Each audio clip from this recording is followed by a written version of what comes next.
સ્થાનિક સ્વરાજ્યની ચૂંટણી વચ્ચે મનસુખ વસાવાનું મોટું એલાન. ભાજપના સાંસદ મનસુખ વસાવાની લોકસભા ચૂંટણી ન લડવાની જાહેરાત.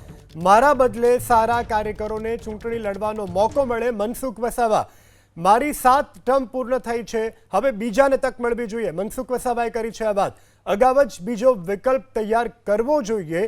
ચૂંટણી આવે ત્યારે જ નિયમો લાગુ કરવાથી પાર્ટીને યોગ્ય ઉમેદવાર મળતા નથી. અગાઉથી જ પાર્ટીએ પ્લાનિંગ કરવું જોઈએ તેવી મનસુખ વસાવાએ કરી છે વાત.